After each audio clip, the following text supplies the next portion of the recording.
Sony built its reputation on trust. The A7S line defined low-light filmmaking. From weddings to documentaries, music video to YouTube, for years, Sony was the brand you can rely on. But today, I am asking a hard question. Because while the Sony A7S III is stuck in 2020, Canon is firing in all cylinders. With the EOS R5 Mark II and also constant firmware upgrade for the Canon EOS R5, and now the launch of the Canon C50 and also the Nikon ZR. And those cameras, make no mistake, is gunning straight for the Sony FX3. The Sony A7S series earned a legendary status. The Sony A7S II was filmmakers' night vision tool. The Sony A7S III followed with 4K 120 frames per second, amazing low light, and dependable autofocus.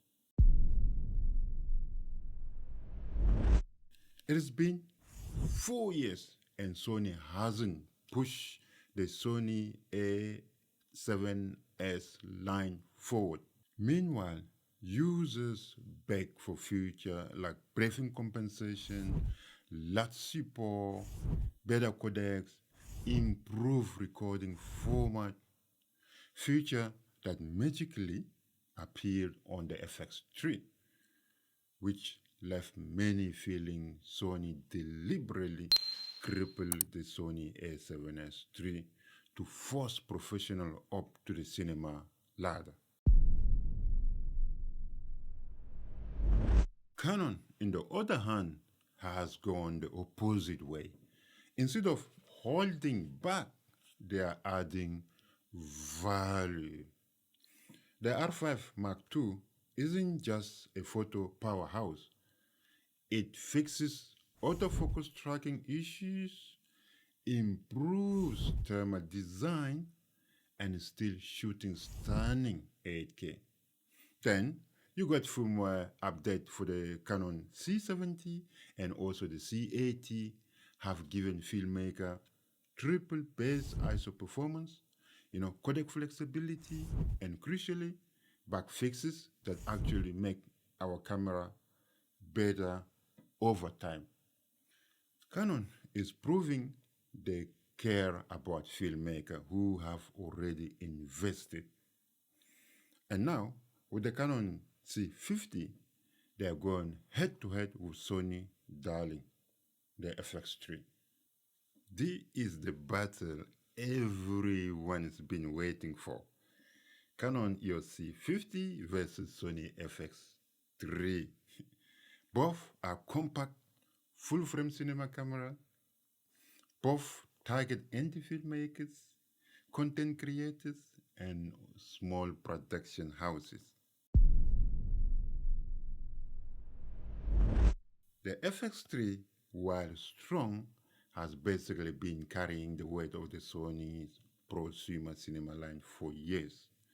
Meanwhile, this Canon C50 is Canon saying, we see your FX3 and we are not just matching it, we are building the whole system around it.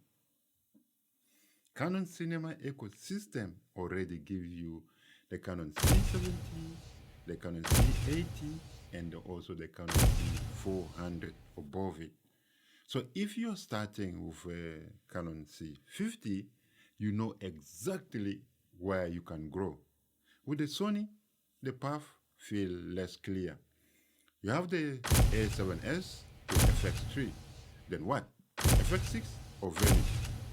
That gap is massive, massive. I mean, this is where trust comes in. When you buy into a camera, I'm not just buying spec.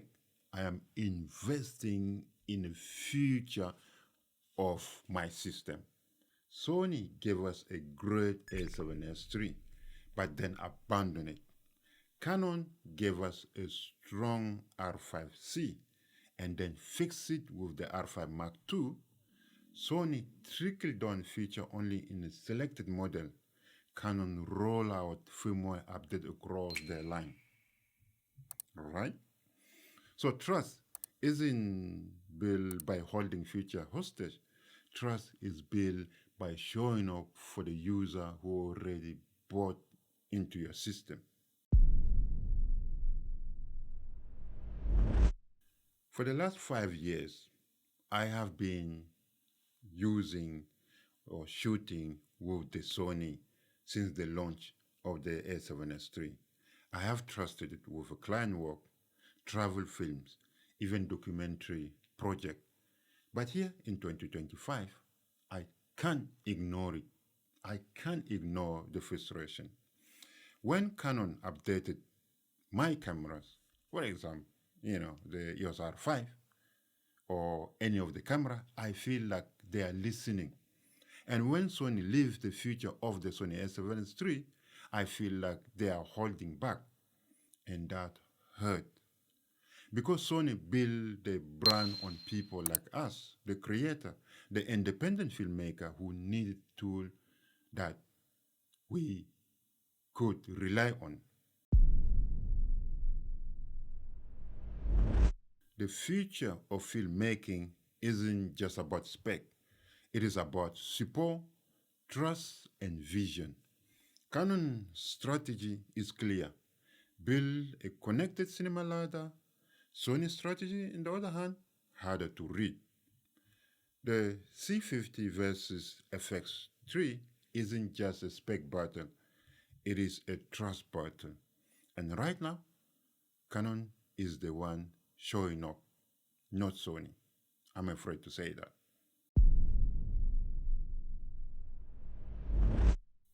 So, my friend, should I still trust Sony? Honestly, I don't know anymore. Not when Canon is updating, innovating, and expanding. And not when Sony seems to leave its most loyal users in the dark. Sony, if you're watching that video, what would you say? What would be your response? But this isn't just my decision. It is a community conversation. Do you still trust? I'm talking to you, my subscribers, my viewers. Do you still trust Sony? Are you moving to Canon?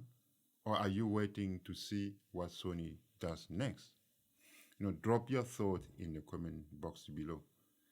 Let's talk about it. Let's talk about this. Because in the end, trust isn't given, it's earned. And Sony, you have to be careful. Because when you lose that trust, when it's gone, you're not going to get it back. Sony, Canon is coming. No, Canon is already there. It's not just coming. Nikon is coming hard. Be mindful. So, my friend, as always, thank you for watching. If you have not subscribed to my channel yet, please help me reach 3,000 subscribers. I have less than 300 or something like that to go, or less than 400 or less than 500 to go. Please help me reach 3,000 subscribers. If you have watched the video till here and you have not subscribed, please do hit the subscribe button. Help me reach 3,000 subscribers. Thank you. And if you have not liked the video yet, please do hit the like button to help me, push the video forward. As always, my friend, thank you very much. Hakuna Matata. May God bless you. May God protect you. And I'll see you in my next video. Ciao, bye now. Bless, love, bye.